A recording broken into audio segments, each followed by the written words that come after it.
Respected dignitaries, distinguished participants, and members of the EPLLS team, a very good morning to one and all. I am S. Vidagrani on behalf of the conference committee. I extend a warm and heartfelt welcome to each one of you to the one-day national conference on emerging practices in language, literature, and soft skills organized by the Eklavya Literary Research Foundation, Andhra Pradesh, India. As we begin this academic gathering, it's my privilege to invite the convener of the conference, Dr. K. Shaheen, to deliver the welcome address and set the tone for the day ahead. Over to you, madam. Thank you, Vedagrani. Respected keynote speaker, distinguished resource person, dear co-convener, member of the organizing committee, and all our esteemed participants, a very good morning to each one of you. It is with great pleasure and a deep sense of honor that I welcome you all to the one-day national conference on emerging practices in language, literature, and soft skills, organized by Eklavya Literary Research Foundation, Andhra Pradesh, India.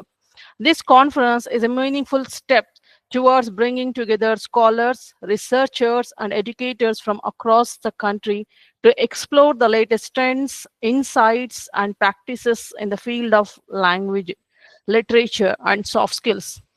These three areas play a vital role in shaping not just academic excellence, but also effective communication and professional development. The theme Emerging Practices in Language, Literature, and Soft Skills has been carefully chosen to reflect the transformative shifts we are currently witnessing in academia, professional development, and global communication. Whether it is the integration of technology in language pedagogy, the rise of interdisciplinary literary interpretation, or the increasing emphasis on soft skills in holistic education. These domains demand renewed focus, fresh perspective, and forward thinking strategies. We are privileged to be joined by our respective keynote speaker and distinguished resource person. I kindly accepted our invitation and are here to share their valuable insights with us. I extend my heartfelt thanks to them for their gracious presence. I'm equally thankful to all the paper presenters who thoughtfully contribution promise to enrich the discourse and significantly enhance the academic depth and scholarly rigor of this conference.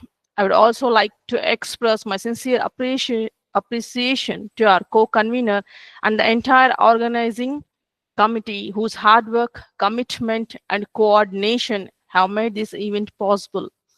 Let this gathering be more than an academic event. Let it be a celebration of ideas, a confluence of perspectives, and a reaffirmation of our shared commitment to educational excellence.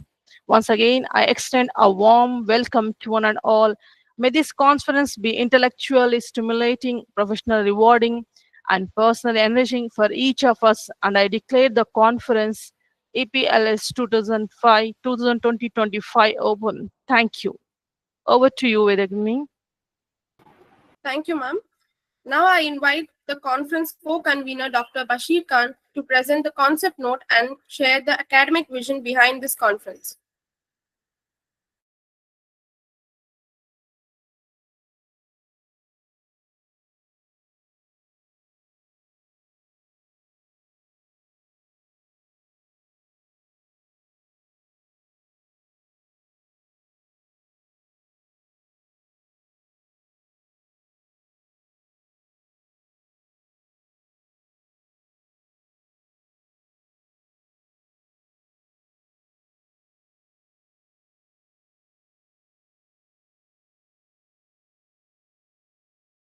Sir, you're not audible. Please check your mic. Okay. Now it is audible? Yes, sir. Okay, thank you. Respected keynote speaker, distinguished resource person, esteemed convener, dear participants, and supportive organizing team, good morning to everyone gathered here. It gives me great pleasure and a deep sense of responsibility to present the concept note for today's one-day national conference on emerging practices in language, literature, and soft skills, organized by the Eklavya Literary Research Foundation, Andhra Pradesh, India. This conference has been planned as a vibrant platform for academic exchange, collaborative learning, and thought-provoking dialogue around the evolving practices in the fields of language, literature, and soft skills. In today's fast-changing academic and professional workplace, these areas not only interlinked but also increasingly important in shaping holistic education and effective communication. I'm delighted to share that we have received an enthusiastic response from across the country. A total of 85 scholars, researchers, students, and academicians from various regions and institutions of India registered for this event, making it a truly a national level gathering and a pan-India in scope. The overwhelming response also reflects the growing relevance and urgency of the themes addressed in this conference. Out of 85 participants, 48 have opted to present their research papers during the technical sessions. These presentations cover a wide spectrum of themes from emerging literary theories, pedagogical practices to innovative methods for soft skill development, reflecting both academic depth and practical relevance. As a co-convener, I take this opportunity to sincerely thank all the participants for their commitment and active involvement. I also extend my warm gratitude to our keynote speaker, plenary speaker, convener, session chairs, paper presenters, and of course, the entire organizing team whose tireless efforts have made this conference possible. We look forward a day of full of meaningful conversations, reflections, and inspiring takeaways. Thank you, and I wish each of you a rewarding and intellectual stimulating conference ahead. Thank you. Thank you so much. Thank you, sir. I am delighted to brief the bio of today's program keynote speaker, Dr. Y. Vijaya Babu. Is currently working associate professor in the Department of Humanities and Social Sciences, National Institute of Technology, Raipur. He obtained MA English from Nizam College, Usmania University, and PhD from English from Center for Languages and Translation Studies, PST University, Hyderabad, and qualified AP set in English.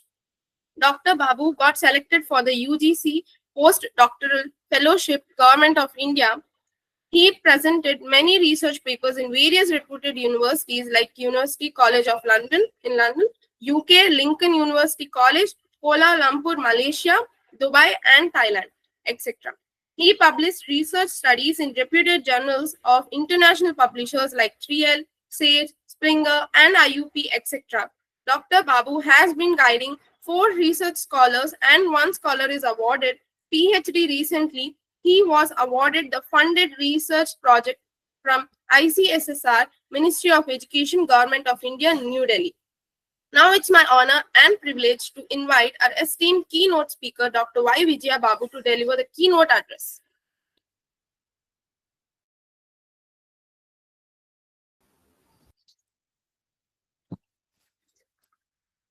Thank you very much for inviting me to this esteemed national conference.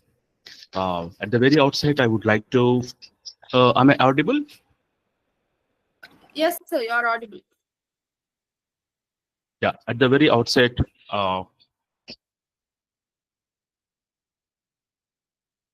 okay, very good morning, all of you, distinguished organizers, Professor Bashir Khan, and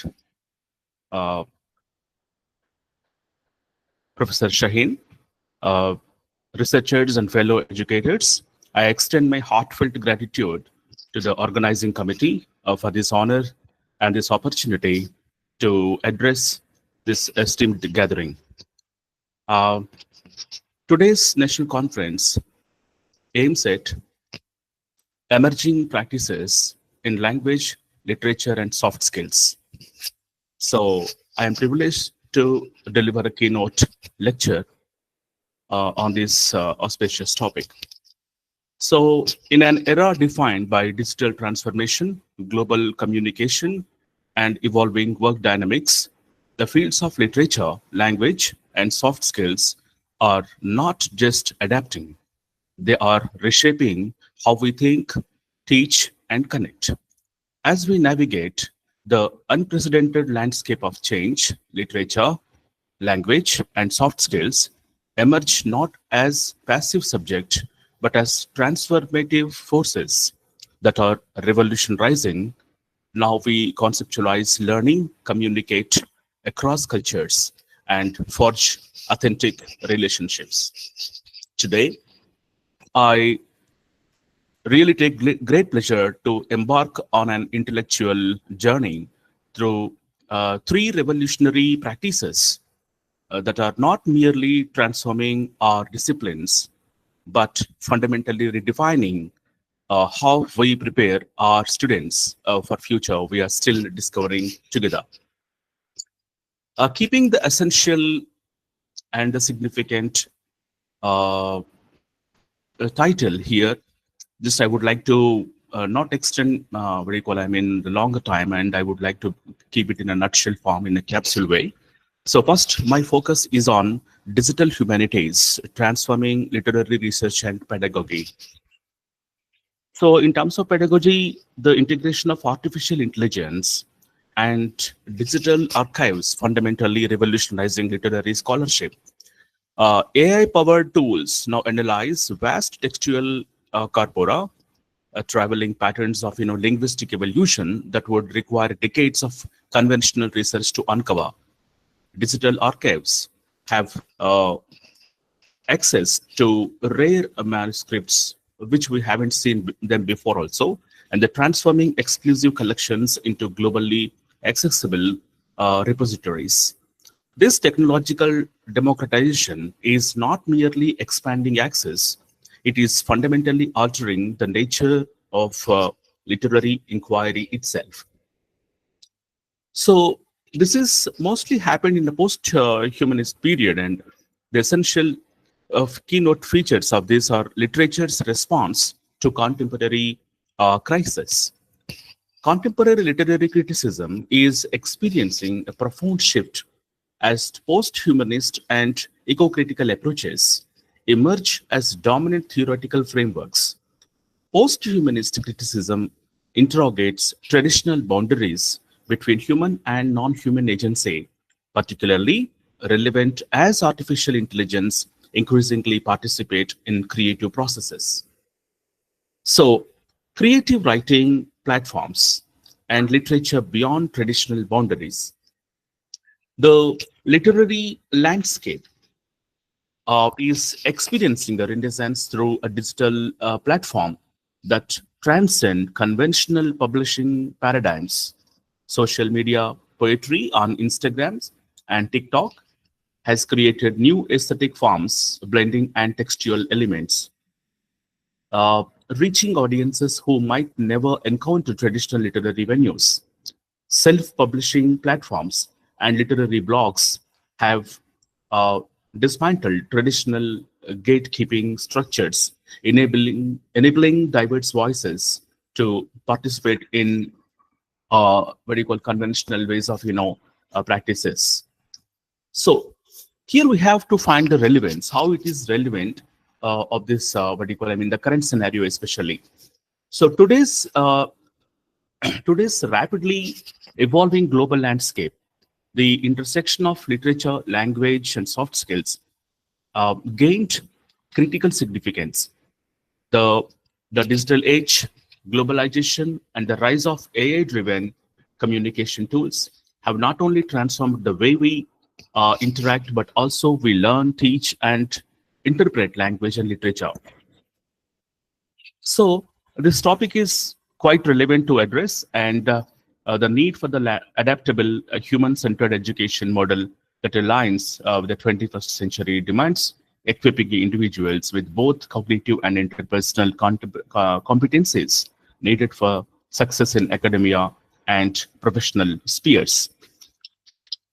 So coming to the second most important segment of this topic related is soft skills enhancement through digital collaborations.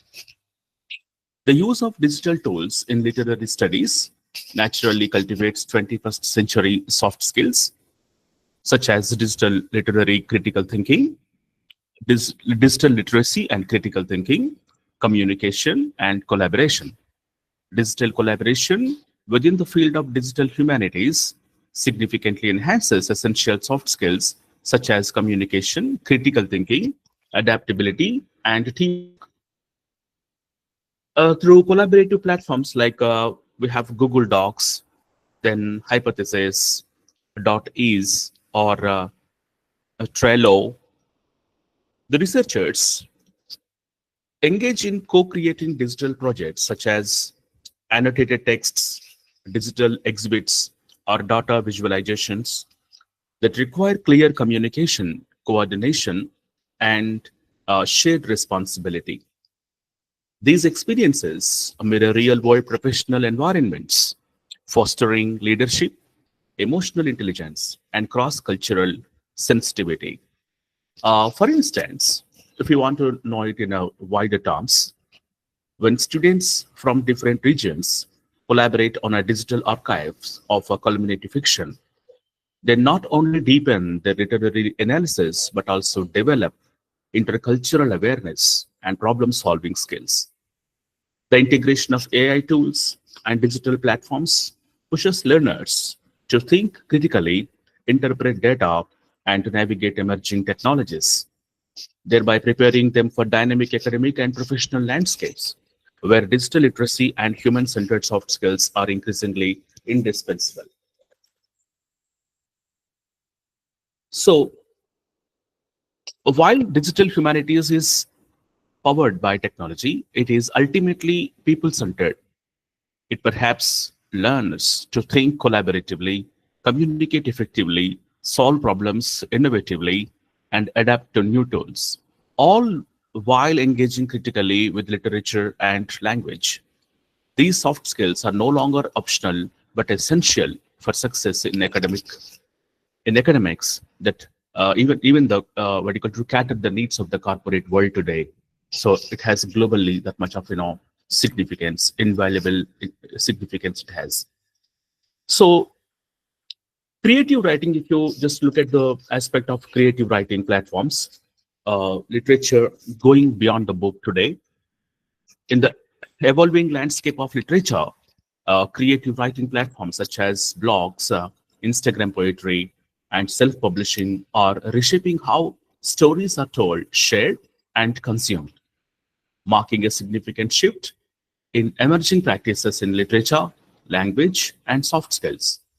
These platforms democratize literary expressions, allowing writers to bypass traditional, connecting directly with the global audiences. So blogs allow writers to publish personal essays, the flash fiction, or serialized novels while honing skills with digital communication. So reader engagement and content curation. So we can realize the true importance and value of these tools to meet the requirement of today's learning. Now, the another parameter and the most essential aspect is language. So language is a structural system of communication that enables human to express thoughts, emotions, and ideas through spoken, written, or signed forms. In the current scenario, language plays a vital role in fostering global connectivity, driving technological advancements like AI and digital communication, and preserving cultural identities. It is essential for education, professional development, and social inclusion, allowing individuals to access information, participate in public discourse, and engage across cultural and linguistic boundaries. In times of crisis, language plays a crucial role in ensuring the effective demonstration of critical information, making a powerful tool for connection, understanding, and survival in increasingly interconnected world. So, how we connect language with technology, especially with AI chatbots and language apps and gamifications.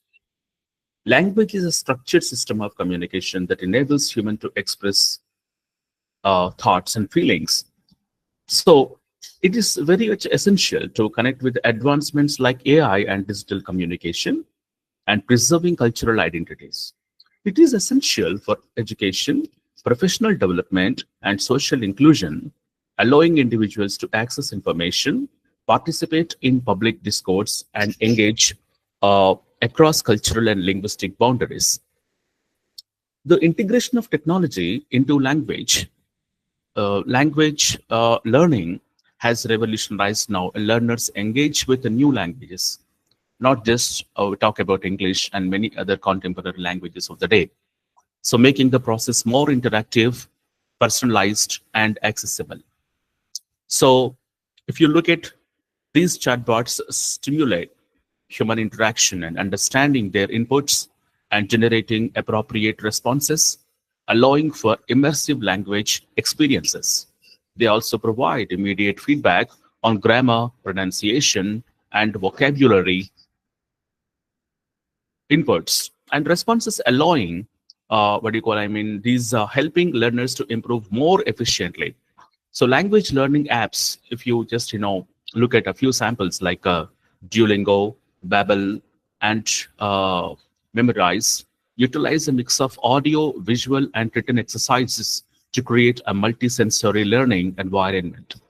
These apps often employ algorithms of different, the various tailor-made lessons to use the proficiency enhance proficiency levels of the learners.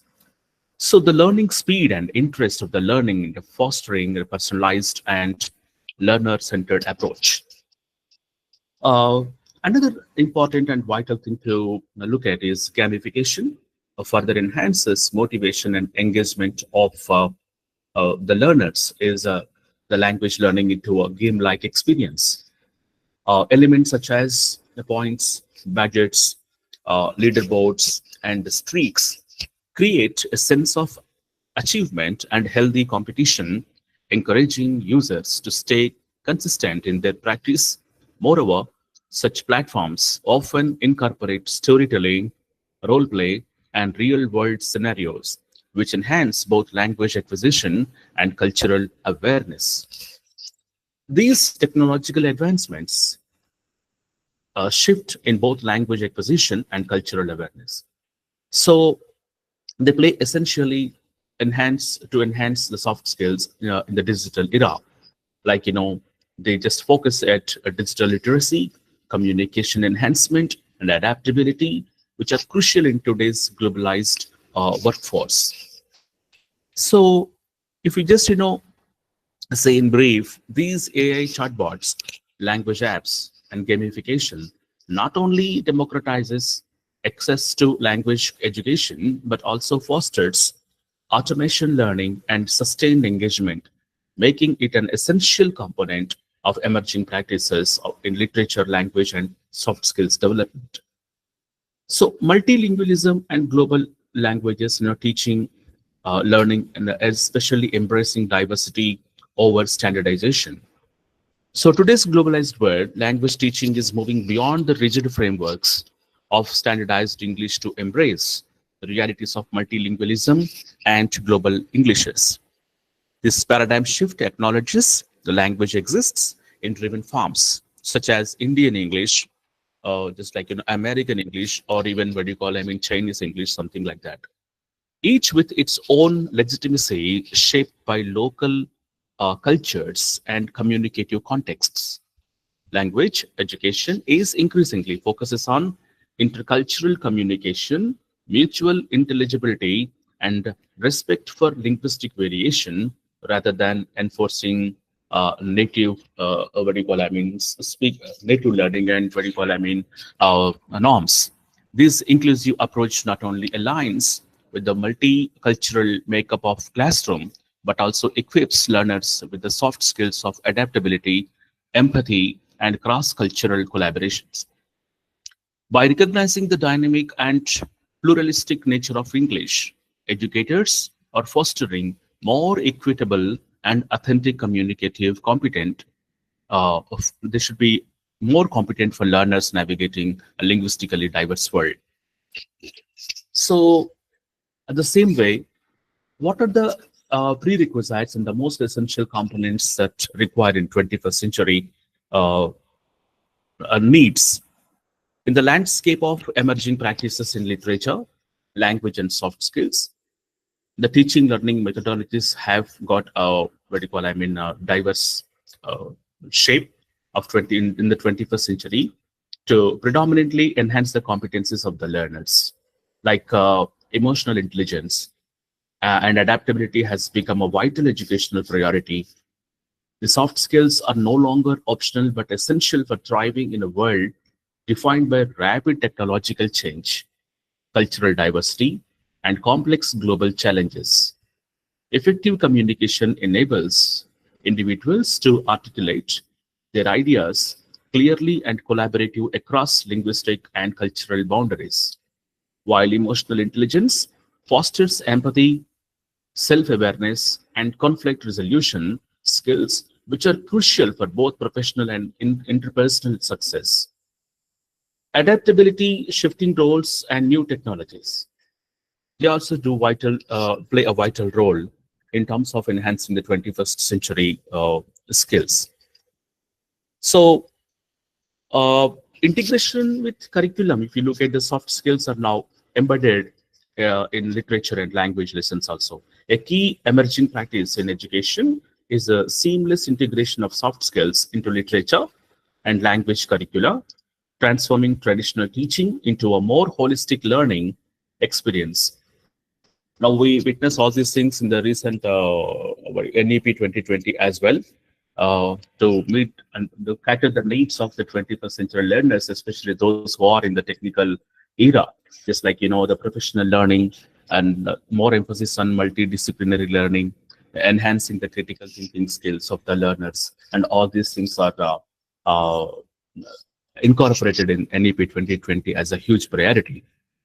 So one more important parameter and a stepping stone we need to look at is industry academia bridge, empowering how the language and literature, especially the technological graduates, need the stronger skills.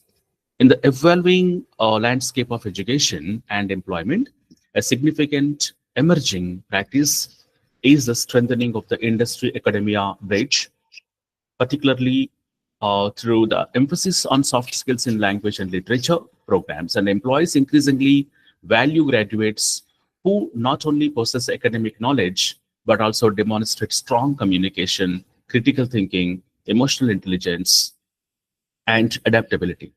These skills honed through engagement with texts, discussions, and collaborative learning.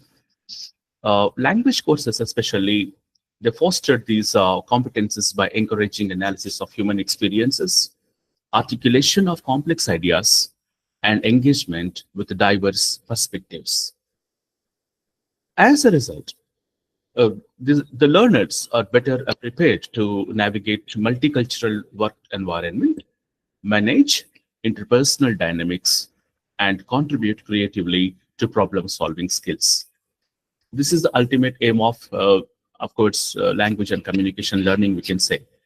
Per se, this is not just only for the technological students, but for all English language learners with the help of these advanced teaching learning methodologies.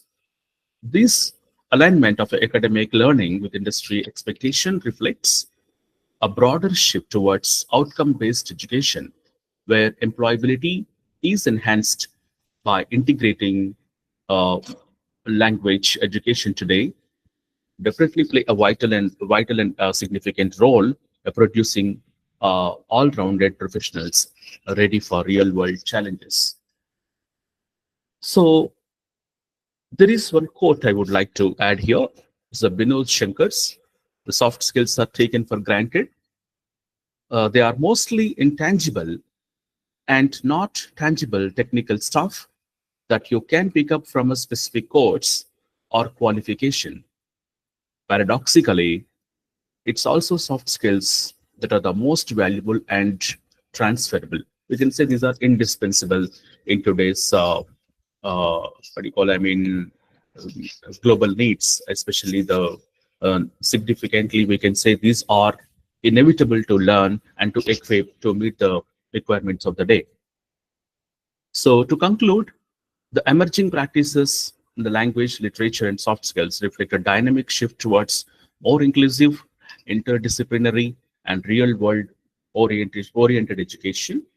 By integrating global languages, especially English language teaching and learning, and multilingualism, you can say, corpus-based approaches, and soft skills like communication and emotional intelligence into the curriculum. Educators are preparing learners not just for academic excellence, but for meaningful engagement in a complex, interconnected world. These innovations bridge the gap between theory and practice, fostering critical thinkers, empathetic communicators, and adaptable professionals. So, uh, Leo Bocalia says, change is the end result of all true learning. So, unless and until we do feel the need of the change, okay, things are stagnated and we don't find any, what do you call, change is either as a revolutionary or even evolutionary. So, change is indispensable and it is inevitable. So, with this a brief note, I would like to conclude.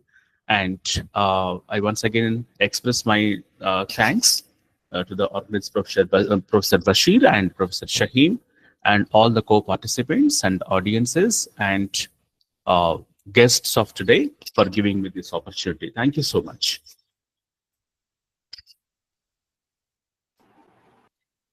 Thank you very much, Professor, for your thoughtful words and for setting a positive and purposeful tone for this national conference.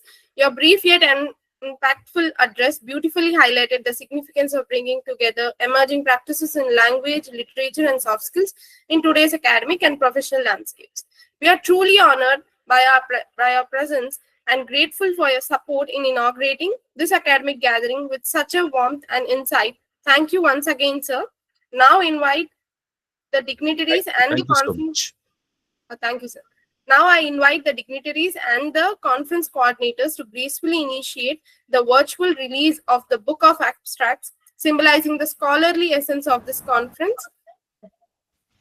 Thank you.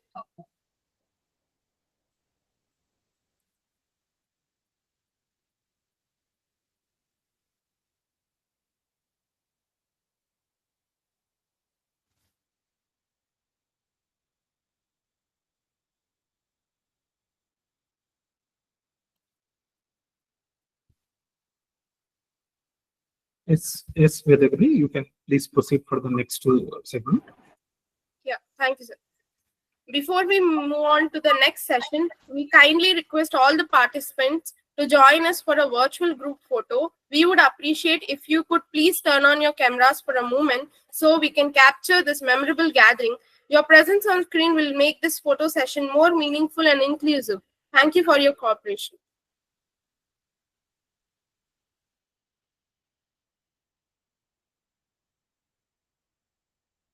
We request all the participants, please turn on your camera so that we can capture a photo session.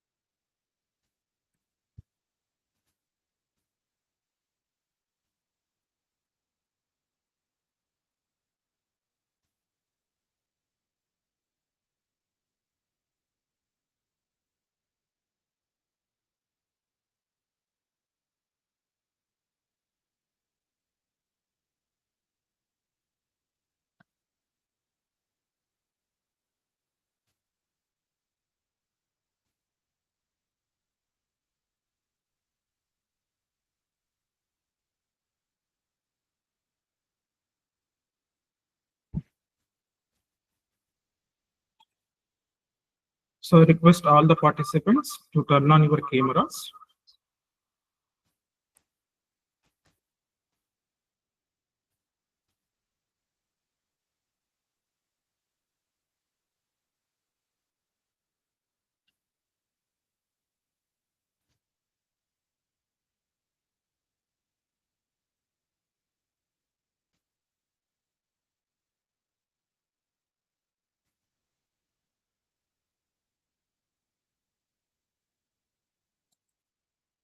Okay, thank you. Thank you, Hunandan. Yes, to please proceed for the next segment. Yes, sir. Thank you to everyone for joining the virtual photo session, for switching on your cameras to capture this special moment. On behalf of the organizing committee, I extend a sincere thanks to all the dignitaries, speakers, and participants for making the inaugural session of the National Conference on Emerging Practices in Language, Literature, and Soft Skills a meaningful and a memorable one. It gives me great pleasure to introduce our distinguished plenary speaker for today's session, Professor Dilip P. Parad. He is an accomplished academic professional with extensive experience in the field of English language, literature, and education. He is currently the professor and head of the Department of English at Maharajas Krishna Kumar Singh Ji, Bhavnagar University in Bhavnagar, Gujarat, India. Dr. Dilip has held various positions in academic governing bodies, including serving as the Dean of the Faculty of Arts from 2018 to 21 and as the Chairman of the Board of Studies for English since 2009. In addition to his current roles, Professor Dilip P. Parad actively contributes to the assessment and accreditation of higher education institutes.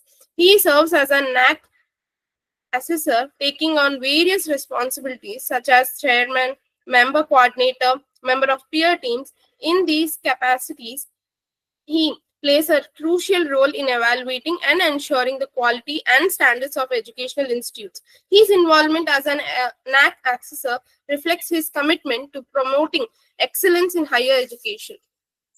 With over 26 years of teaching experience, Dr. Dilip has mentored numerous students at different academic levels. He has advised several doctoral, MPhil, and master students on their thesis and dissertations, and has guided them in their research work.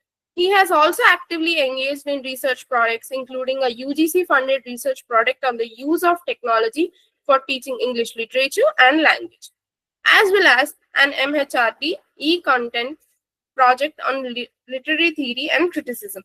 Dr. Dilip has published several critical works. He has authored a book titled The Women Characters in the Novels of Thomas Hardy and a few other books. He has written numerous blogs on various topics. His research work has been published in reputable journals covering areas such as online instructions, South Asian literature, contemporary novels, and the integration of technology in teaching. He has also contributed chapters to the books and has developed teacher training modules for organizations like RIE in NCRT Bhopal and SCERT Assam. In addition to his teaching and research activities, Dr. Dilip has conducted several teacher training workshops, both online and face-to-face, to enhance educators' skills and promote effective teaching practices. He has trained hundreds of teachers and scholars on the topics such as online teaching, flipped learning, blended teaching, the integration of ICT in language, and teaching on research methodology. Overall, Dr. Dilip is a highly experienced and knowledgeable academic who has made significant contributions to the field of English, language, and literature through his teachings, research, publications, and teacher training initiatives. We are truly honored to have such an eminent academician among us today to share insights aligned with the theme of our conference on emerging practices in English, language, literature, and soft skills. I now humbly invite Professor Dilip P. Parad to deliver the plenary address, sir. The virtual stage is all yours. Very good morning, everybody. I hope my voice is audible clearly on that side. Yes, sir. Okay, fine. A very good morning, all the participants. Yeah, thanks for the thumb sign. It was a good session going on. I just joined in the later part of the things and how the things like, for example, when we ask question today, what is emerging in our life? Obviously, artificial intelligence, generative AI is playing a significant role in whatever we are doing now. We all, being an academicians, are interestingly involved in this process. And I would say, with the experience of in academia for around more than 25 years, that the way we have adopted AI, the quickness, the rapid way of adopting AI is really monumental, we can say, or it is unprecedented. Earlier also technologies came, but academia or teachers were very slow to adapt or adopt technologies. But AI is very fast, very quickly, and now we see that even if it is not officially in our curriculum or syllabus, most of the teachers, students are using generative AI tools. And being teachers of English language as well as literature, it becomes very interesting because ultimately generative AI is working or doing something to languages. Uh, it has displayed the power which we had not imagined that any machine can ever have such a power to work like human brain when it comes to processing languages, or as we call it as natural language processing. We had not thought that this way the natural languages, human expressions, the only capacity that the humans, only humans have. No animals can speak the language, no trees, no vegetation world can speak a language. The way we speak the language, the way we articulate alphabets, sounds. Now, suddenly we find that there is a machine who is able to write as well as speak almost as naturally as human beings do. So it is very challenging also. And those who all believed that machines will not be able to be very creative, very innovative, will not be able to write literature, all those arguments are now suddenly, overnight, ineffectual. Uh, they are almost dead now. Those arguments that what AI can do or cannot do. And now it opens up immense possibilities in different ways.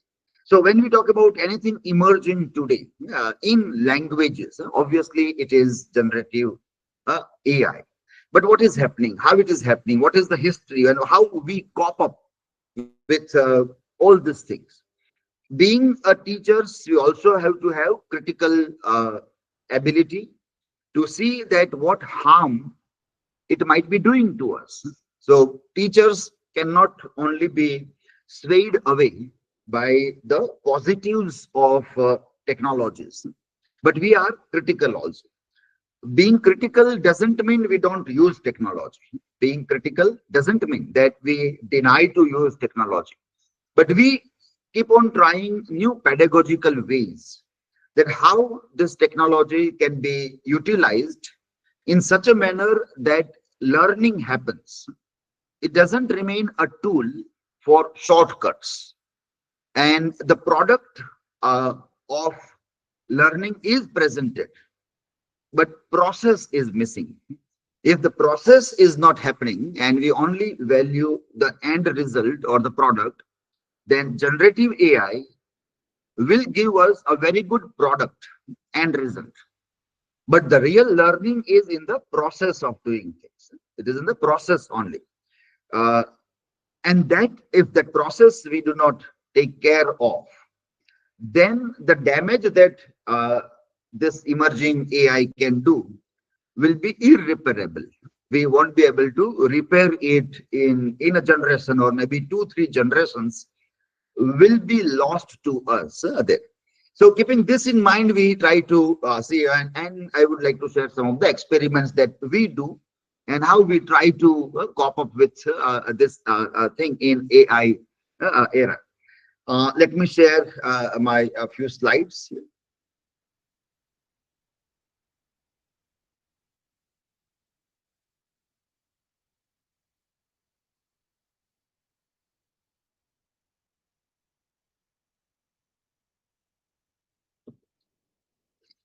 Okay, so we have gathered here for this national conference by Eklavya Literary Research Foundation in virtual mode. And our topic is this. So what point I am trying to make in this introduction, that how the human agency is coming back when this challenge comes, and how the AI turns into a post-human identity. In this era or in this time, how now the just a minute. How now we are coming back to I hope my screen is visible here. I'm sharing a screen. Yes, sir. Yes, sir. It's visible, sir. Okay, thanks a lot. Now I won't be able to see the other participants or your reactions because I am seeing my screen right now here. Okay? So in case anything goes wrong, please unmute and then let me know. Okay? So what point we say is that human agency is coming back now.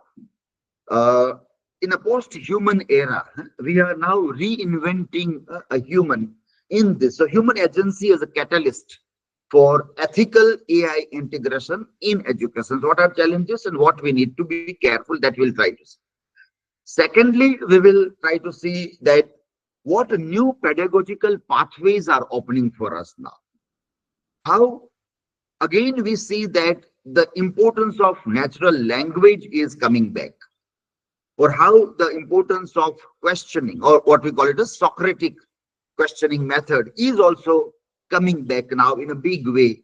And the importance of handwriting needs to be taken care of. So when we see that coming back of human agency in the post-human era, then pedagogical pathways, how language is coming, we'll see the context of that. How questions becomes very integral and important now again. And we try to see about the use of handwriting here and why, that also we'll try to discuss. So when we say about human agency as a catalyst agent for ethical AI integration, what we want to say, International Day of Education 25, which was celebrated on 24th January, also had the theme. The theme was AI and education, preserving human agency in a world of automation. So at a global level, we have started thinking about human agency and how we are trying to look at this. As computers and AI-driven systems become more sophisticated, the boundaries between human intention and machine-driven action often blur, raising critical questions about how to preserve, redefine, and ideally elevate human agency in this age of AI. So that is the concern which is coming up as an emerging thing. If we see journey so far, that how we have moved on in different ways to variety of things. I'm saying about journey of AI. It suddenly came up in 22, around November 22. OpenAI released the first version, and there was shock waves, and all institutes reacted in a different manner. Some people say ban it, and even today many people say that, well, this should not be allowed to be used by students. It will lead to brain rot. The annual year word of the year for last year by Oxford University was brain rot. It will lead to brain rot. So this ban it. Some said wait for it, let us see. Some started self-guided one, and some started implementing in a systematic manner. Now there are more instances just within 2-3 years where people have started systematically using AI also. People came up with all these kinds of news items in newspapers that New York City school bans ChatGPT among cheating worries. Alarmed by AI chatbots, universities start revamping how they teach. Professors catch students cheating with ChatGPT. or ChatGPT as death of education. That's the way we reacted to this. We also got big people like Noam Chomsky telling that this is the false promise of ChatGPT. And it says that this artificial intelligence can never match true intelligence, or that is a natural intelligence of human beings. Mind have limitless creativity and ethical principles that all were also alarmed at. But very interesting challenge comes with this research. You all might have come across this research because it was buzzword everywhere in news also. A recent publication by MIT, Massachusetts Institute of Technology, which says that what happens to our brain when we use ChatGPT. And they have worked on three groups of people. One group was given in only internet, one was given generative AI, ChatGPT, and the third group was given neither, no internet, not ChatGPT. And then they calculated what happens in the brain when people use all this thing. They are given some tasks to write answers, essay type answers, another thing, writing task of essays was given. And those who were not using anything, either ChatGPT nor internet, their brain cells were more active. And later on, they were able to retain more part of what they have done. And the least retaining ability was found among ChatGPT users. Their brain cells were by and large inactive. And the second one, that when they were asked that what you have written, if you can say something about it, then they were not able to reproduce that the way those who have done with manual. So this research tries to tell that there is a deep damage if writing and learning is activating our brain cells, then perhaps ChatGPT is doing something that our brain doesn't have to work. And that may lead to brain rotting. The rotting of the brain can be connected with this idea in this way. So these are challenges that we face, and we need to work on that, and we'll try to see what can be the answers to this. Another one is this threat to human agency. Louis Rosenberg has given a paper also, and this is a video also on his channel. And he came up with some very interesting points about human agency and generative AI. So he said that there are some familiar risks, but not very dangerous risks. Familiar risks are like threat to jobs, inaccuracy of content, deliberate misinformation, some kind of biases, prejudices. But this is not very dangerous thing, he says. We know that that also is quite dangerous, but still we feel that that is not as such very dangerous as compared to the other thing that he tries to put here. And that is, he says, unfamiliar risk, new form of media. It comes as a threat to human agency. So what becomes important here in his observation is that we humans are in an extreme disadvantage in comparison with AI. AI will know our interests, our values, our education, income, political affiliation, favorite teams, favorite movies, everything. But we will be able to know nothing about AI. Now, this is what creates a huge imbalance. The way we keep on interacting with AI keeps on reading us. But we are not able to read AI in its totality. AI will be able to read you from your real-time reactions, your words, vocal inflections, facial expressions, postures. You will read nothing about the entity you are talking to. Entity. If you've seen film Matrix, other thing than that, we don't know about this entity. AI will model you over time, learning how you act and react. you will learn nothing about the entity you are talking to. So this leads to an interesting thing, that how this machine can overpower us.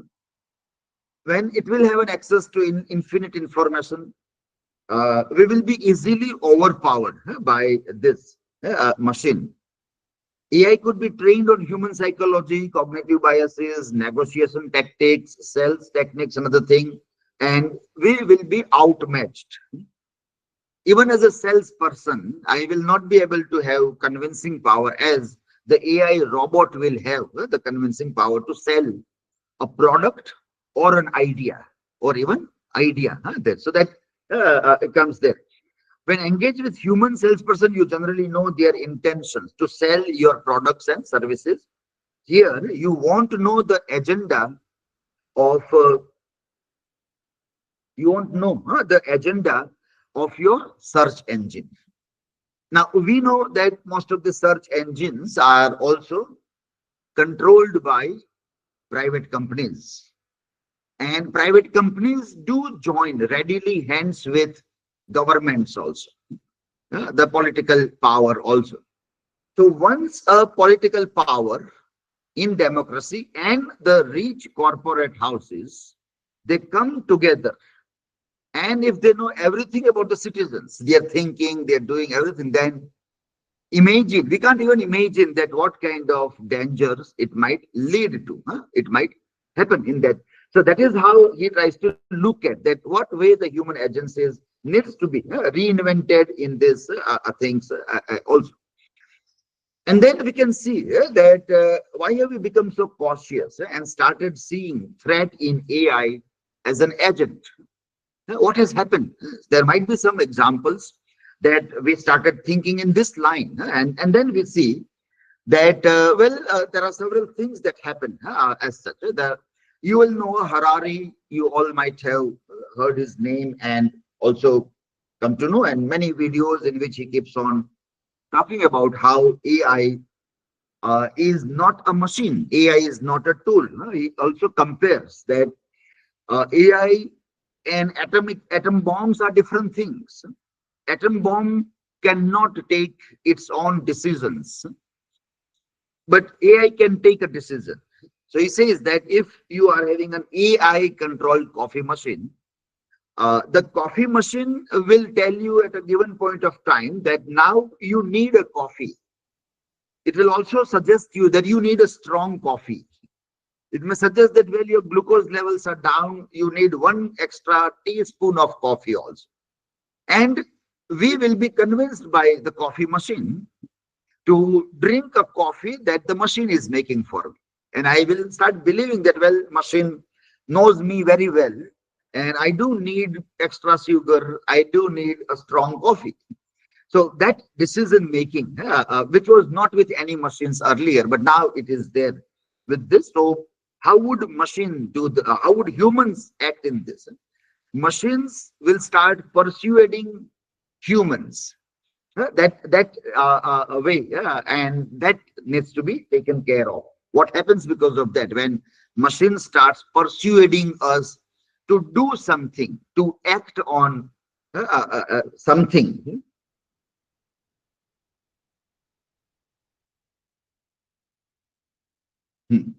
So many such observations are there. Uh, Apart from the biases and other thing that we talk about, we still keep on grappling with biases and prejudices in AI. That also is the concern. We will see one or two examples also. But this kind of cases, this case, like for example, women 37 years old decides to divorce her husband and move in with her lover because AI ChatGPT told her to. So we start taking some emotional decisions in our relations with human beings because ChatGPT is convincing us to do something. This is really happening. Then you are not happily married. Microsoft Bing's AI chatbot expresses love for users, tells him to leave his wife. So this was an interesting episode which also became a talk of the world that the ChatGPT that Bing's AI tells that, well, I love you to the user, and convinces or tries to convince, persuade to leave his wife. Maybe in all these cases, we don't know what these people might be prompting to the machines, that the machine started suggesting such kind of thing. There is always a human agency. But well, the power to persuade people to act in a real life in different ways. Even this is getting very dangerous.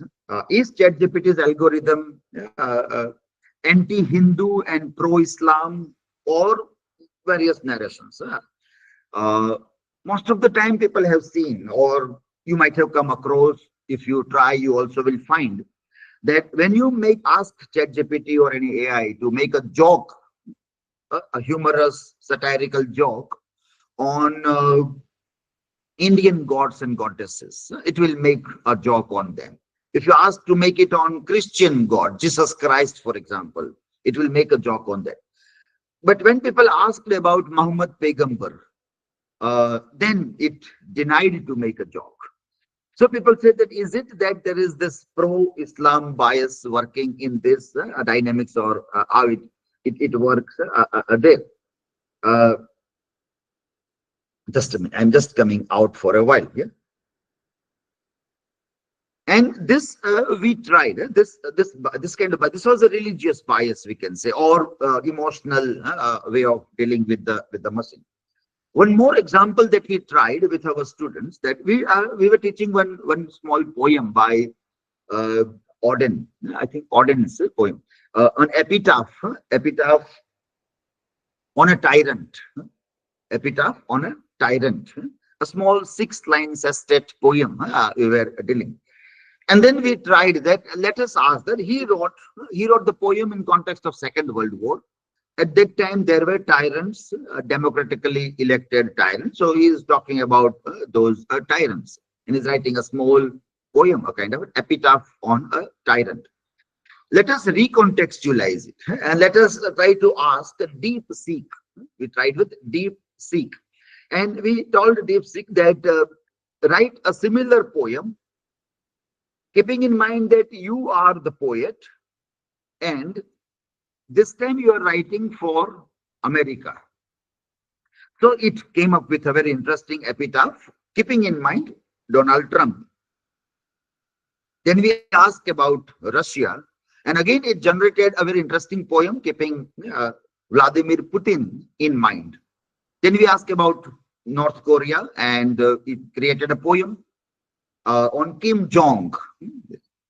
So we did this, and then we asked about China's premier Xi Jinping, and suddenly DeepSeek says that no, I can't do that. So he didn't create a poem on China.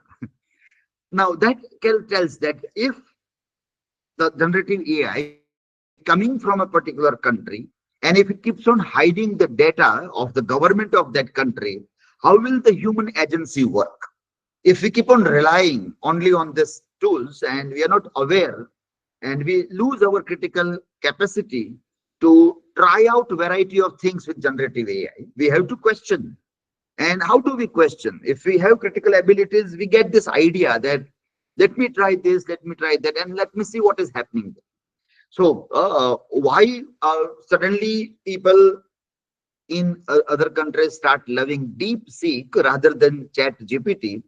Not people, but I would say governments, because they will be happy to see that we should have our own generative AI which works like DeepSeek, not like OpenAI's ChatGPT, which keeps on telling us anything bad, wrong about even America also, though it's an American company, yet it doesn't filter those things the way DeepSeek filters the information about China or Chinese government here.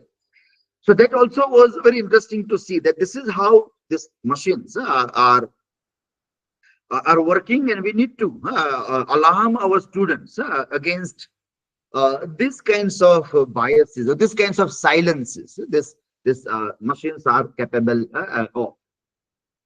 This also was the thing that you are a burden, ChatGPT telling to a student You are a burden. Please die.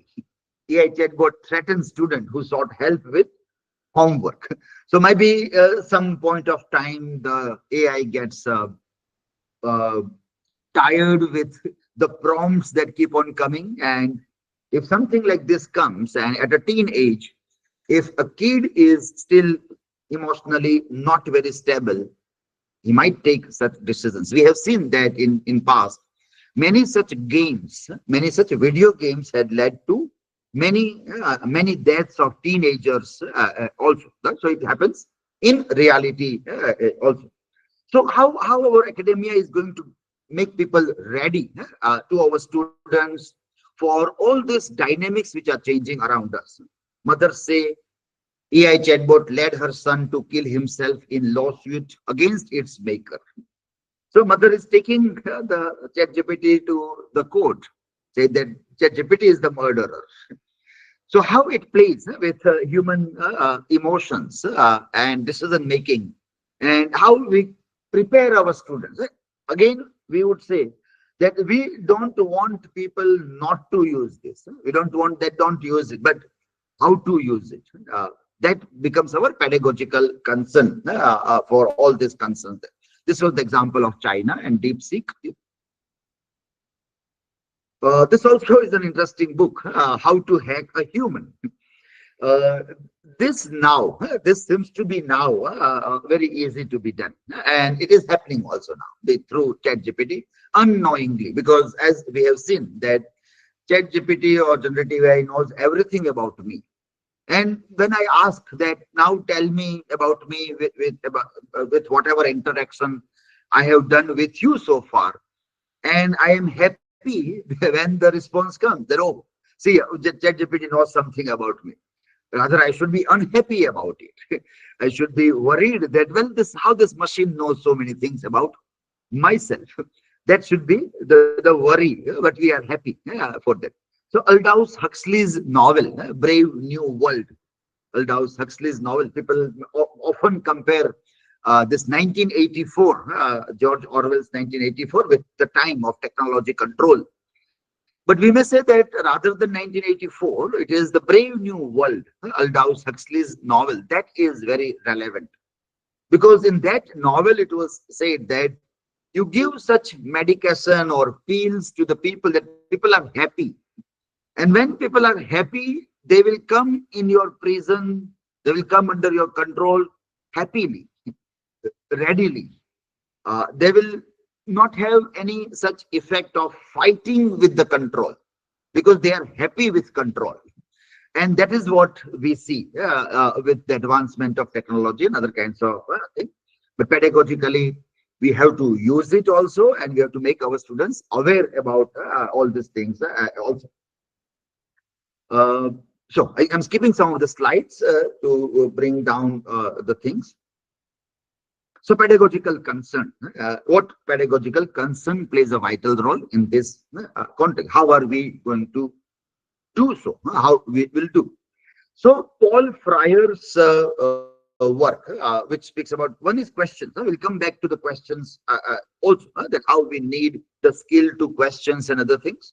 Art of smart questions that we need to teach our students, and this is Harvard Business Review telling this. This is taken from Harvard Business Review, that what are the smart way of asking a question. Investigate, what's known, speculative, what if, productive, now what, interpretive, so what, subjective, what's unsaid. That all we need to incorporate into our teaching learning processes to make people ready to be a very active human agency in an era of generative AI. So these pedagogies are necessarily and requires to be seen as an emerging one. This is another book which I was referring to, Fryerian pedagogy, which is also known as pedagogy of the oppressed. And now we make a situation where we as a humans are oppressed now. It's not only about the black people or the minorities or the women or the pariahs or Dalit, not only that. But now there is an AI which is knowing everything about me, and the one who knows the thing controls the rest of the things. Language. If you recall again post-colonial discourse, Edward Said, Orientalism, Shakespeare's play, The Tempest, Caliban, Prospero, teaching language, and the retelling of that by Amy Caesar, A Tempest, African retelling of Shakespearean work, where Caliban is reclaiming that this is my island, this is my language. So we are turned into that subaltern identity, or slowly turning into the subaltern identity against generative AI here. So in that context, how we keep on finding a space to struggle work, and there Freirean pedagogy can be very useful. One or two examples if we see of this pedagogy, we see that a problem posing education versus banking model. These are some of the examples to understand this Freirean model. Freire criticized banking model of education, where students are treated as empty vessels into which teachers deposit knowledge. Instead, he proposes problem-posing education, which encourages critical thinking, dialogue, and active participation. Illustration, for example, banking model will do things in a history classroom. A history teacher dictates facts about colonialism, expecting students to memorize and reproduce them in exams. Whereas problem-posing approach, the teacher presents a historical event and asks students to analyze it critically. How do colonial histories continue to shape present-day inequalities? How do colonial histories continue to shape present-day inequalities?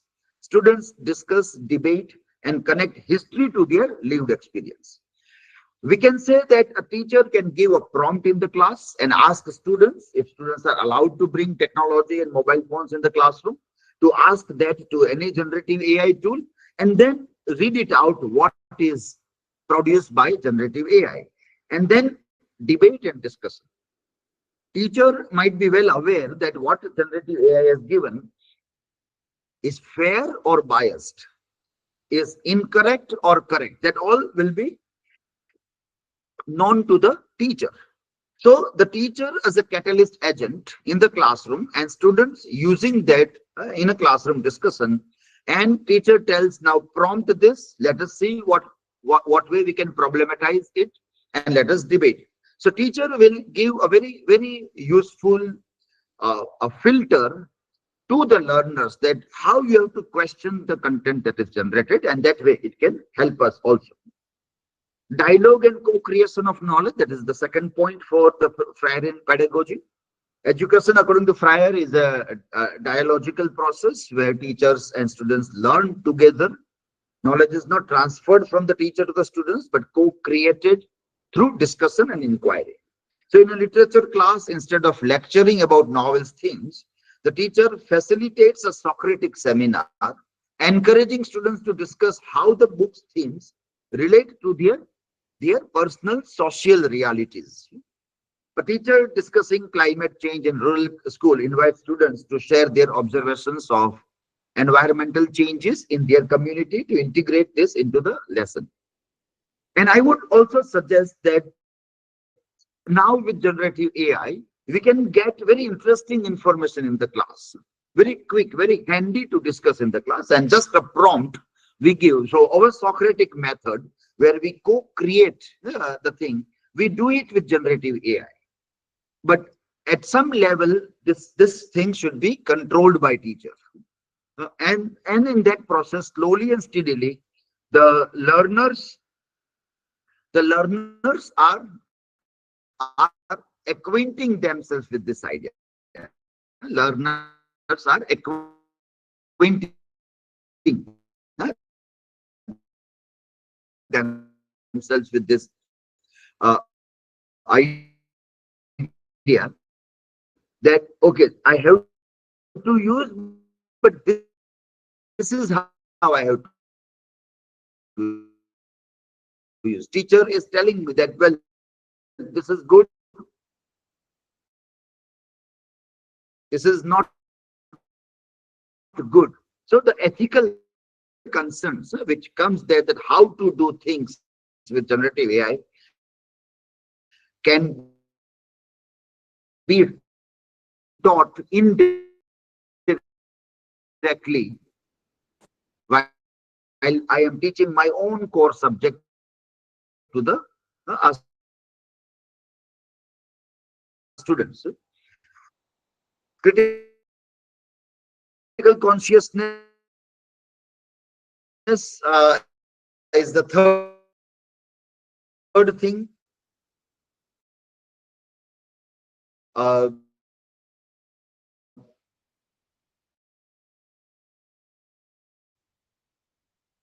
which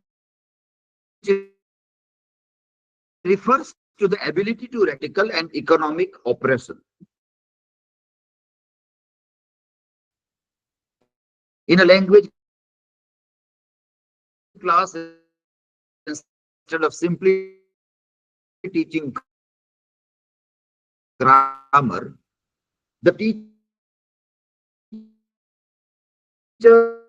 uses newspaper articles about labor rights, prompting students to analyze how language is used to shape public opinion. A mathematical teacher in a low-income neighborhood uses statistics on income disparity to help students critically examine economic inequalities also. Well, in a language classroom also, even Stephen Krashen also has said that how newspapers, news items, video clips are very important in the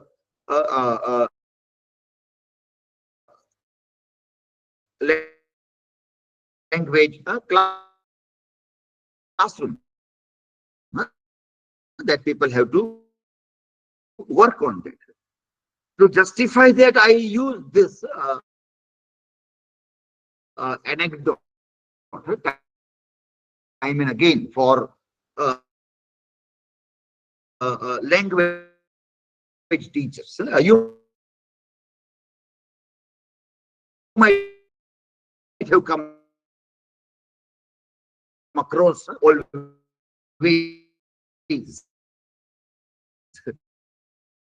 when we even use with generative AI tools and whatever authentic for, I mean, in ELT context, what do we mean? I hope you all are aware about. In case not, then we can discuss when we come to question and answer also. So this anecdote, what do you do? The questioner is asking, and a teacher replies, I am a teacher. What do you teach? So the teacher says, I teach English 2 to 3 lesson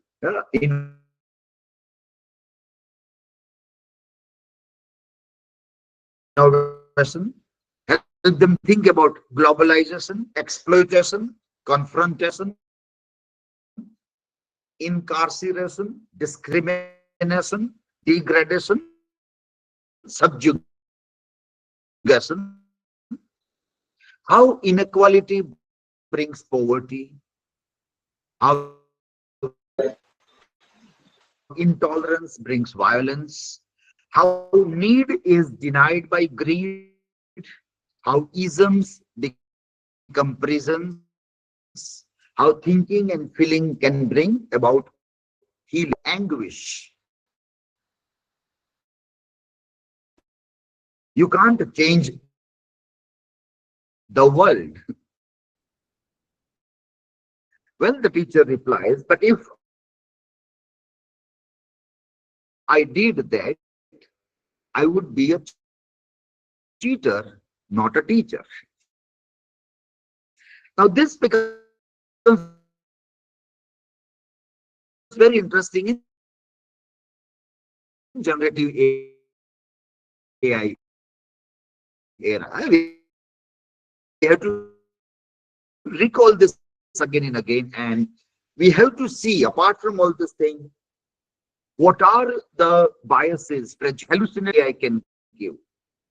What way generative AI can manipulate humans to either break their relations or even to commit suicide. Everywhere, if teacher is not careful and he's only sticking only to grammar and lesson plans and that only, and is not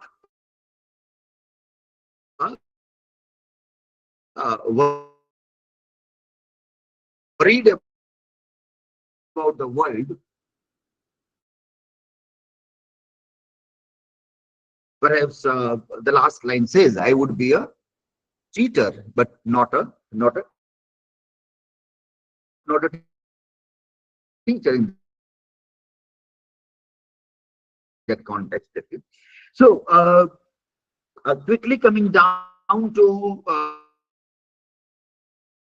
this point here, about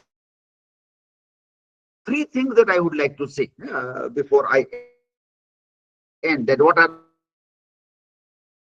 the new pedagogical Sir, sorry pathways to that disturb you, sir. Your voice is not clear. Sir, Dilip, sir, emerge sorry to disturb you, sir. Your voice is not with your generative voice is not AI. clear, sir. Three things. The questions we have touched upon, but briefly we will see again. One is Sir, reinforced Dilip, importance sir. of language. Second, need to learn Sir, how to Dilip, ask sir. questions. And third, growing pedagogical value. Emoji skills are we have so many smile about connectly. Hello, are you getting my voice?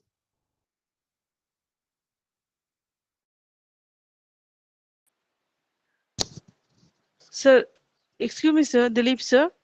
Sorry to disturb you, sir. Your voice is not audible, sir. It is not clear. Hello. Sir, your voice is not clear, Hello. sir. Hello, sir. Is my voice audible? Okay. Sir, your voice is not Yes, clear. I am able to get your voice. Uh, sir, Okay. you are, Okay. Yeah, sir. I'm just checking my internet connection. Okay, okay, sir. Okay, I'm just checking net and putting this.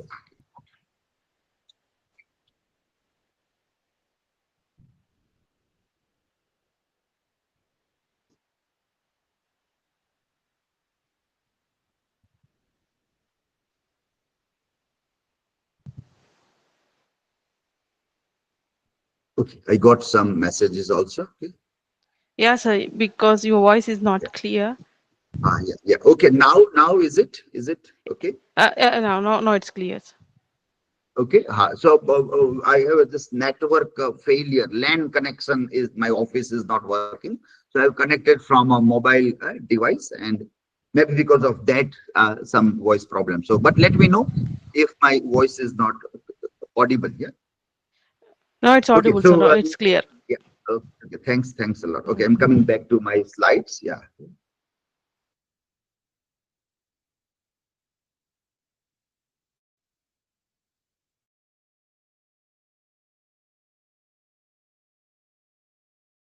Natural language, and there was a threat by emojis, and again we come back to this. So it is not only relevant but very essential to interact with machine because they are good in natural language processing. So we again start learning the language in a proper way, to put a proper prompt. So that is becoming our part, that the better you are with your language, the better the response you will get from generative AI. So importance of language is growing. In short, language has become a tool of power again, the gateway to commanding and controlling intelligence itself, gateway to command and control intelligence. Here, even artificial intelligence, we can see.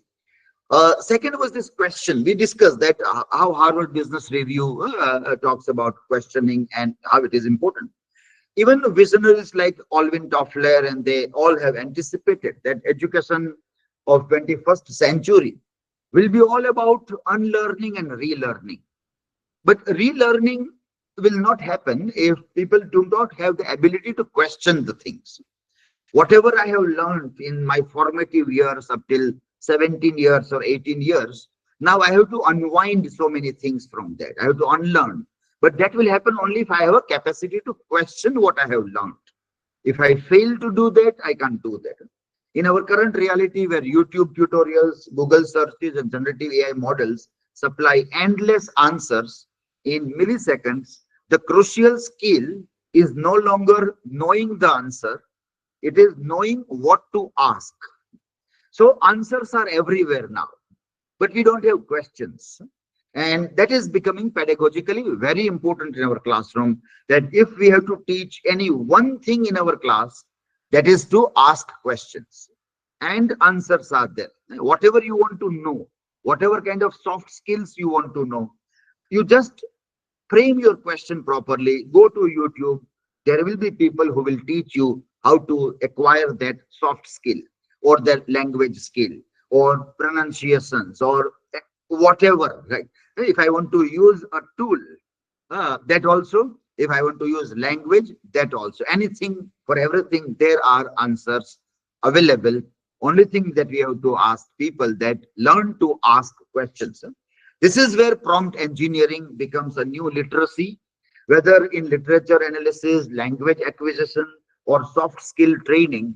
The capacity to frame a thoughtful, open-ended, or well scaffolded question has become more important than merely memorizing facts. Learners must be trained to be critical thinkers, curious explorers, and creative inquirers. Thus, questioning is now a core competency, the cornerstone of dialogue, creativity, discovery in the AI era. And third and very important point that I come here, and we will try to see that what model we work on when we work on this. This is about handwriting. Over the years, arguments have been made, notably by scholars like Sugata Mitra and many others, including, well, once upon a time, I also believed in the idea that handwriting is obsolete. Because in digital world, all professional communications happens via keyboards, emails, and messaging apps. So why bother with handwriting? So we started believing handwriting is dead, handwriting is not required. But now suddenly we find that when we get quick responses in generative AI, we realize through that MIT research work that this quickness, this fastness, this rapid, this speed is not allowing us to process the data properly. And everything that we learn, processing is very important. If there is more time in processing, there is the possibility of retaining that information for a longer duration in the mind. So if we want to retain the information for future uses, education is all about that, that whatever students are learning in schools and colleges, ultimately in the life for remaining 40, 50 years, they have to retain, reproduce and work on that. Then only living life and the being educated is important. If I got educated, but I forgot everything. I passed, got good percentage, but in real life, I'm not able to apply anything, then it doesn't work. I can apply only if it is retained in my memory. So we require a slow burning process. Handwriting is able to do that. Handwriting is slowly happening thing, and it gives time to mind to settle down with some ideas, to organize the ideas also. So, but research in cognitive science and education psychology points in a different direction. Handwriting is a slow embodied process. It enhances comprehension, retention, and critical reflection far more effectively than typing is doing there. So we came up with this model. In AI-powered classrooms, handwriting has found a new pedagogical purpose. Write, reflect, refine. A hand AI written loop for deep learning. What is that? Write, reflect, refine. R, R, R. There were 3 R's earlier. Arithmetic, reading, and writing. For the Victorians, to rule over all the colonies, 3 skills were very important. Arithmetic, simple calculations, how much profit they are making. Uh, Reading, the information that is conveyed to them, and writing in good handwriting, writing so that the masters in the back home England can read the things also. The 3 R's were there. Now write, reflect, refine. Hand AI, hand plus AI, writing loop for deep learning. So 5 steps are there. First step, ask student to do freehand drafting, freehand writing on any topic. When we are in the class, let us ask them to write something with whatever topic we taught something, and then say now write, or this idea just write, but do handwriting. This second step, now ask generative AI to do the same kind of writing. 50 words, for example, is very good sample to work with. Tell AI that on this topic that I have written, now you write. Then third step, compare the writings. Compare your handwritten writing and generative AI's writing. Do the comparison. Bring out the points of similarities, dissimilarities, vocabulary, which word you used, which word is used by generative AI, what were your sentence structures, what are the sentence structures by this. Lots of language learning happens when we compare, when we do analysis of our own writing with generative AI writing. And then we give our handwritten writing again and say that give me the feedback. Give me the feedback that what changes are there, what difference is there in your writing and my writing. So ChatGPT will give differences. I will rewrite those differences again. So that will be my learning outcome, that I use this word, I should have used this word. I use this grammatical structure, which is a faulty one, I should do this. I made this error of subject verb agreement. I made this error of tense use. My sentence structure was like this. This all I will again rewrite again. So rewriting by hand, your own insight of learning also. So that way, handwriting, the beginning and the end is handwriting. In between, there is generative AI helping us to work out with all these things also. And that is where we come back to this research article. Your brain on ChatGPT, accumulation of cognitive debt when using an AI assistant for essay writing tasks and other things, where this point is very, very important. So the research that they have done, and they have found that there is a very weak neural connectivity when people are using only ChatGPT. Those who are doing handwriting thing, they have a better cognitive abilities. This cognitive debt that is created can be filled by handwriting thing. So our model is to merge the things together. We need to bring both the things together. So in this emerging, in this time when we think of emerging things about language and literature and teaching pedagogies as such, we can say that first thing that we need to do is reinvent human agency, reinventing human agency, because this tool is getting more powerful now. Second, new pathways we are opening. Language is coming back in a big way, and natural language is becoming very important now. Question, Socratic method again becomes very vital, very important to teach students how to prompt, how to question. And third, let students write things. Let them use generative AI, no problem, but let us make a habit that they also do handwriting as maximum as possible. The more the handwriting will be done, the brain cell will not rot. So the danger that MIT is showing us, that the brain rotting and the cognitive debt is created, that all we can overcome if we try to work out in this fashion. So these were the things that I wanted to share with you. Thanks for giving me an invitation to share my ideas with all the participants. We are open for questions and answers if there are any. Yes, sir. Good morning, sir. I'm very thankful for your wonderful session. I'm Dr. K. Suvarnalakshmi, and Okay. I'm the member of this One Day National Conference, today's One Day National Conference. Sir. So I'm inviting all the members and all the participants, and I'm requesting. And now the floor is open for a brief question and answer session. Participants are welcome to ask their question to the speaker. Since this is a virtual conference, you may type your question in the chat box or use the raise hand features to speak directly. We request everyone to keep their question briefly and relevant to the topic. Let us begin the interaction. Please, sir, if is there anyone to interact with today's speaker?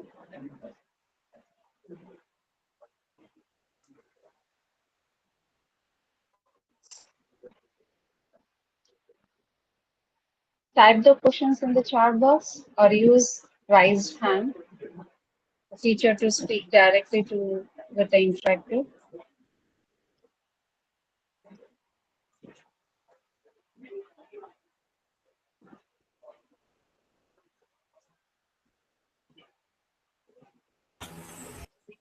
Good morning, sir. This is Dr. Suri Tilagam. Okay. Sir, excellent session it was. As a teacher, when we give any languages as assignment to the students, students are tending to use immediately the chat GPT. Okay. So this kind of practice is reducing the usage of our cognitive skills. Okay. So how can we motivate the students to use their cognitive skills rather than using this technology, or how can we collaboratively use both? Because AI is there only to help us, but it should not affect or nullify our cognitive skills, right? So Yes. what can we do as teachers in the class? That's what I was giving as this final model of example, that handwrite, machine handwriting. There should be a loop of that. They have to start with writing, then they have to go to ChatGPT, and then they have to do comparison of both the writings, and then again they do the handwriting with the help of ChatGPT. This habit becomes very important. And if you will give homework, it will not be possible, but classroom activity you can do that, because in classroom things are under your control. As a teacher, we control that when you use, when you don't use it. So more of such activities. And when we give task or homework, we have to ask them that submit this process. I don't want the product.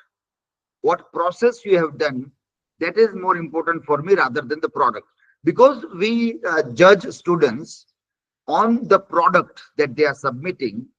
So they also work only on giving a finished product. Now we may change a pedagogical thing, that I'm not interested in the final essay. I want to see your process of writing essay and how you are doing your handwriting, your scribbles, you are checking out something, again rewriting. Give me those rough pages and submit those rough pages. Then perhaps this will happen. Otherwise, if I expect even the final essay or handwritten thing, which is handwritten, which should be handwritten, then also they will copy from ChatGPT and submit. So I have to change from the product idea to process idea very significantly here. Yes, sir. Thank you, sir. Thank you. So I have one question. Yes. How do we balance AI use with the development of students' original thinking? Yeah. Like, for example, if you are in a classroom and you just throw one question or you write something on the board and tell them to think about it, original thinking, that how they can do that. So they will either speak orally or they require some time to write, then write it down something. And that practice is necessary. And then we can talk about it, that what you are doing. As we see that control of a teacher in a classroom environment is necessary now. So far, normally what used to happen, that if it is your original writing, I will judge you on your submission of essays or submission of assignment.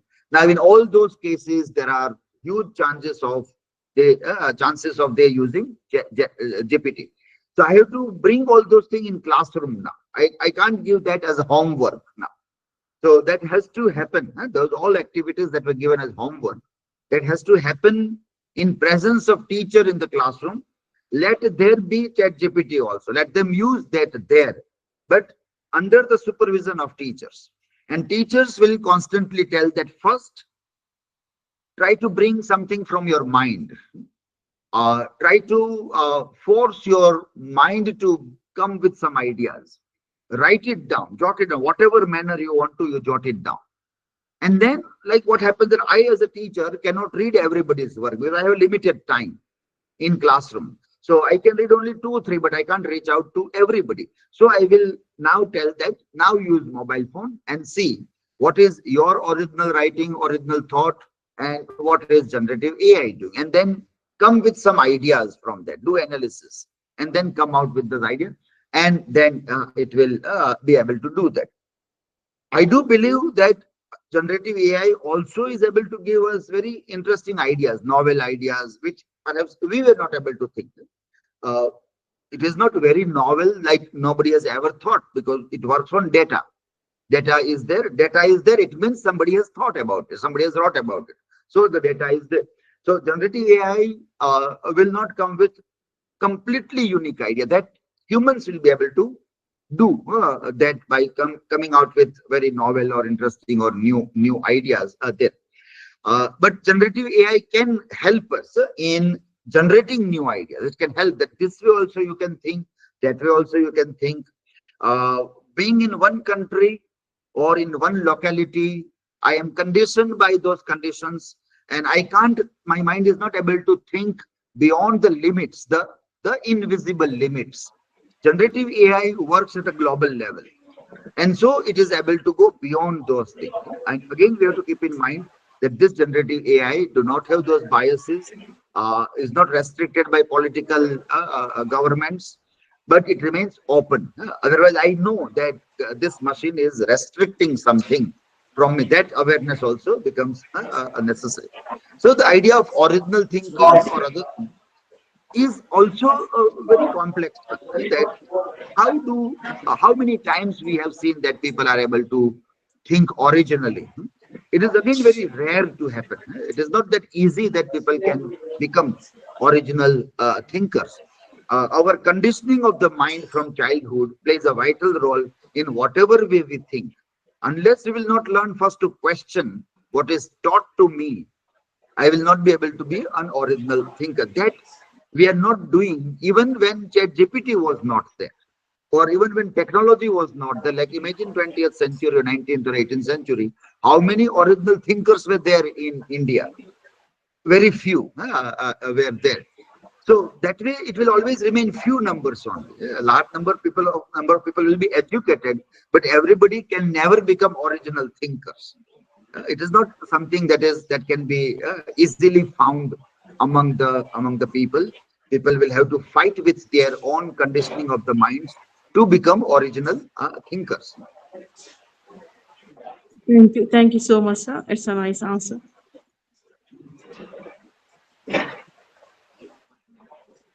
Is there any more questions? Abu sir?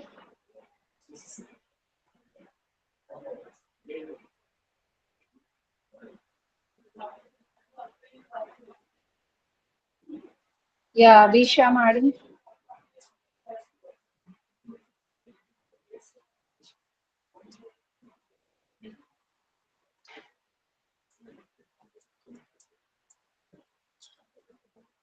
Yeah, we have one question by Kiran Vemala, that how can strengthening 3 R's, reading, writing, and arithmetic, help India achieve 100% literacy? Well, so far as literacy is concerned, teachers' role is very important. And if there are dedicated teachers, enough number of teachers, then it is possible.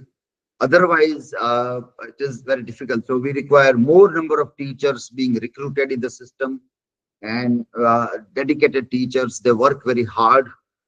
then this becomes possible. Yes, and that's also true. Surya Thilagam has asked that the students' learning capability has become more challenging also. Yes, so we need to change our pedagogy. We can't judge learning capacities based on the products that are presented before us, handwritten products.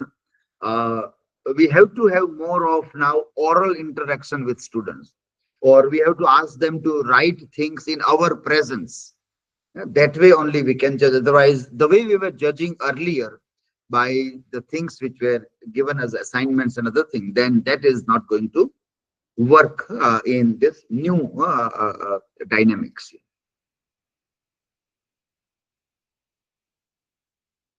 Yes, teacher is more challenging for teachers. We have to be more creative than being traditional. The traditional teachers will be uh, eaten away, chewed by students. Yeah, what the students are doing, the traditional teachers won't be able to understand anything. So the students will become more smarter, and they will use technology in a smarter manner that the teachers won't be able to even pursue what instructions I have to give. So teachers have to be upgraded, updated with everything that is latest happening. Such seminars on emerging trends needs to keep on happening, and people participating on that. People sharing their experiences of doing experiments in their classrooms and what is going wrong, what is going right. That all becomes very important. Teachers have to be very creative, and that's very challenging time for teachers. We grow old, and we know that the old dogs can't learn new tricks, so it becomes very difficult for the older people to, but we have to keep on doing that. That's the only way to for our survival. Otherwise we will be out of date.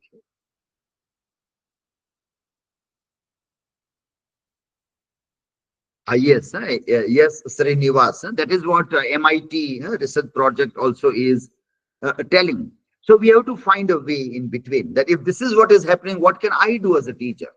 How I can now guide my students to work with technology so that their mental capabilities still remain intact, their cognitive abilities still remain intact, and they use technology also. So the role of a teacher is now, well, I am also using ChatGPT technology, so I can't say don't use it. It will be hypocrisy on my part if I use and tell other people you don't use it. Your brain cells will rot, mine will not rot. That's not the way. But how it can be done, that is very important. See, remember, if we go back to Plato's era, Plato was against writing also. We are talking about handwriting. We said the writing will save us. But Plato was against writing also. He said he privileged speech over writing. But we know that now we are not in that phase. He also objected to something. But writing is very important, we have realized. So technology also is important. How those things are done, that is very important.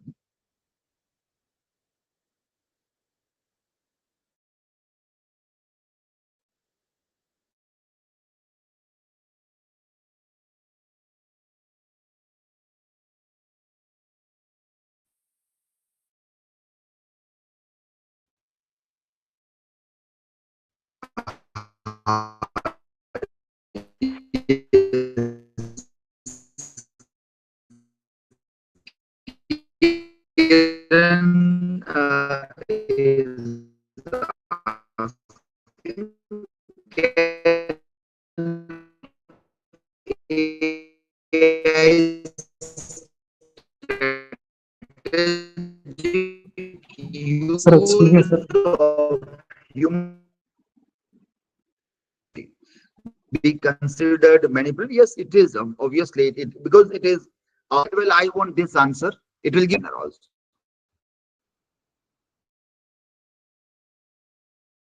So I think I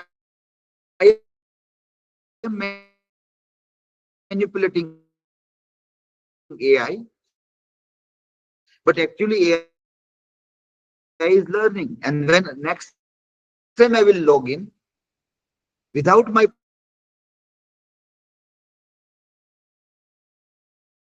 prompt, it will give me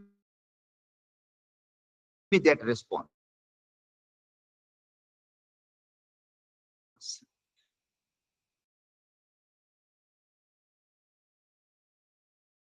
So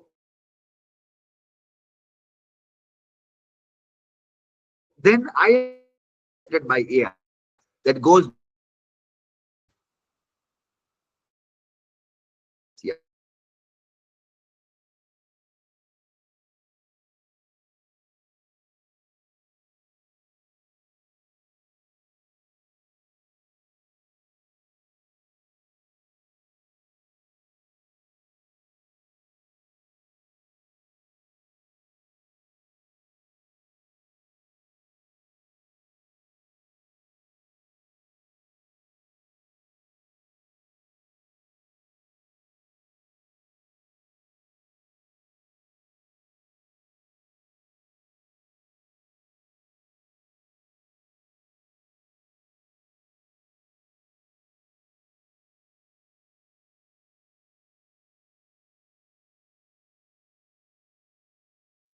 Hello. Yeah, I think I lost my connection on the laptop. Yeah. Yeah. Please. Somebody was asking a question. Yeah. Yes, sir. Good morning, sir. May I know the limitations of ChatGPT, sir? What are the limits of ChatGPT? Is there any particular What are the limits in limits the of ChatGPT? chat? Yes, sir. Yes, sir.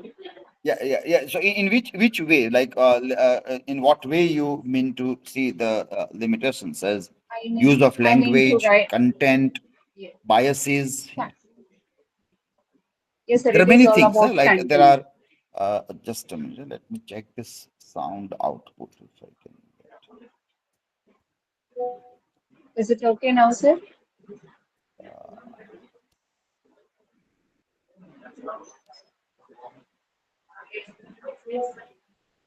Is it fine, sir? Hello. Hello. Am I audible to you, sir? The sound is little bit low, so let me just see. I can increase the sound from this. Yes. So yeah. In what way you say that ChatGPT's I mean, how limitations? much of, yes, sir. How much of content we can collect from the ChatGPT to Uh, write an in that article unlimited, or there is no limit to that. You keep on. It keeps on generating the things. It will okay. never get exhausted. Sir. Okay, sir. Thank you, sir.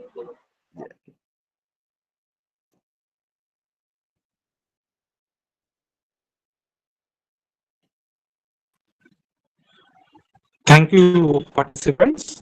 Now, I request Dr. Suvarna to present the vote of thanks.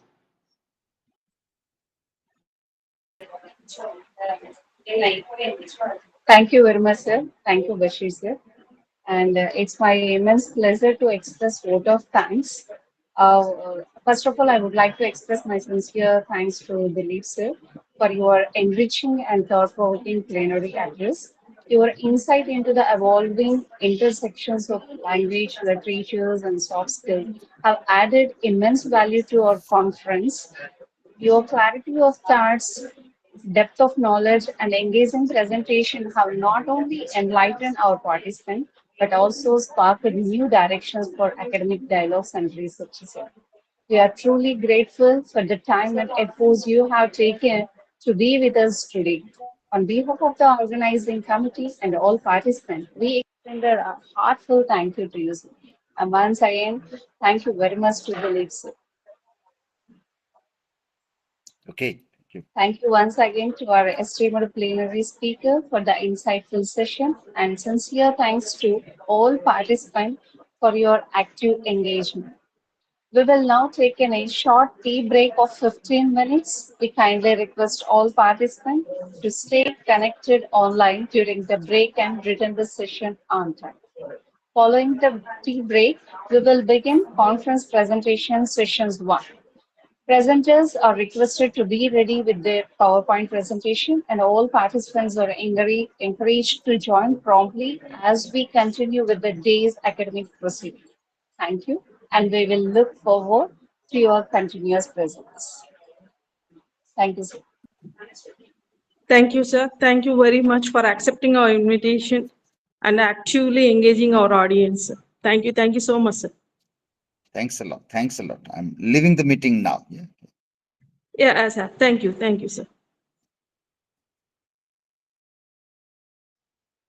Dear participants, please take the tea break.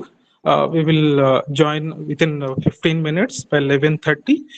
We will share the session link and the presenter's details in the WhatsApp. So all the presentation session 1 can continue with the same link, and your presentations will start by 11:30.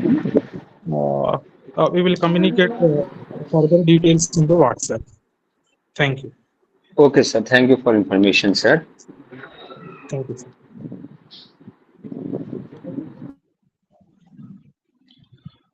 I request all the session 1 presenters can stay in this session itself.